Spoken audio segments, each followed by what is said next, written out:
Let us now move on to a theorem on secant segments, tangent segments, and external segments.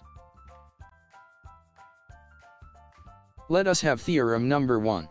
If two secant segments are drawn to a circle from an exterior point, then the product of the lengths of one secant segment and its external secant segment is equal to the product of the lengths of the other secant segment and its external secant segment. Given a circle that contains secants that intersect in the exterior of the circle, then it forms a secant segment and an external secant segment. Let us name them secant segment Sn multiplied by external secant segment Un is equal to secant segment Tn multiplied by external secant segment On. Let us assign a value to each secant segment and external secant segment. The value of secant segment Sn is equal to 20 times the external secant segment Un, which is 5, is equal to the value of secant segment Tn, which is equal to 25 times, and the value of external secant segment On, which is equal to 4. Then, let us now get their product. The product of 20 times 5 is equal to 100, is equal to the product of 25 times 4, which is equal to 100. This shows the relationship between the product of one secant segment and the external secant segment. Let us have example number 1. First, let us name the secant and external secant segments. So, we have secant segment AC multiplied by external secant segment BC is equal to the other secant we have, secant segment EC multiplied by external secant segment DC. Let us substitute the values of each secant segment and external secant segment. For secant segment AC, since AC is a whole secant, then we need to add the given length in secant AC. Our length will be 3 plus x multiplied the external value, which is x, is equal to, for the secant segment EC, since EC also a whole secant, then our length will be 6 plus 4 multiplied by the external secant, which is also 4. Next, let us simplify the following factors. We need to distribute x inside the parenthesis. So, we have a product of 3x plus x squared is equal to.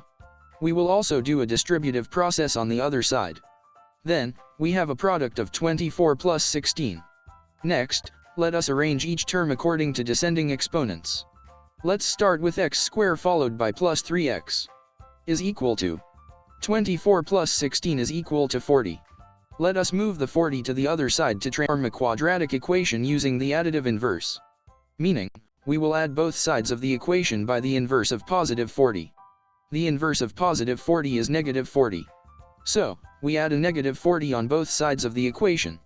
So, we have x squared plus 3x minus 40 is equal to 40 minus 40 is equal to 0. Then, we have an equation x squared plus 3x minus 40 is equal to 0. To solve this quadratic equation, you can use any method that you know in solving quadratic equations. But for this problem, I will use the factoring method. So, the factors of the given equation are x plus 8 and x minus 5 equals 0. Then, let us now equate the factors to 0. So, we have x plus 8 is equal to 0.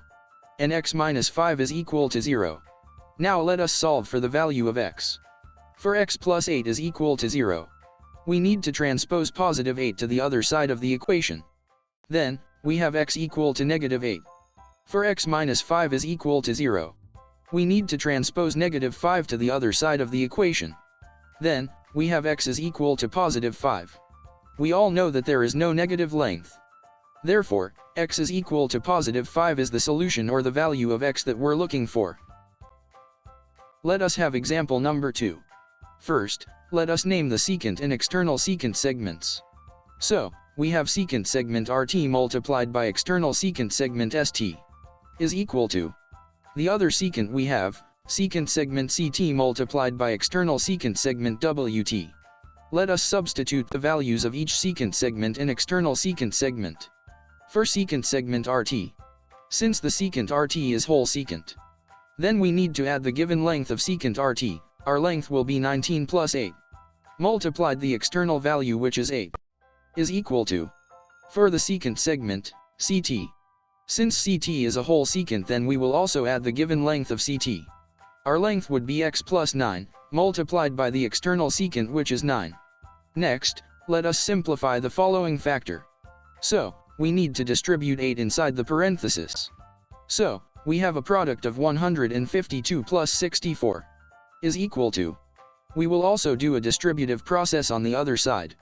Then, we have a product of 9x plus 81. Let us get their sum. We have 152 plus 64 is 216. Is equal to 9x plus 81. So, we have 216 is equal to 9x plus 81. As you can see, we cannot add the 9x plus 81. Therefore, we need to transpose 81 to the other side of the equation using the additive inverse. We will add the inverse of positive 81. The inverse of positive 81 is negative 81. So, we added negative 81 on both sides of the equation. We have 216 minus 81 is equal to 135. Is equal to 9x plus 81 minus 81 is equal to 0. Then, the remaining is 9x.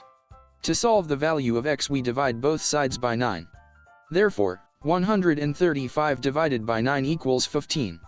And 9 divided by 9 is equal to 1 or simply cancel 9. The remaining is x. Therefore, the value of x is equal to 15.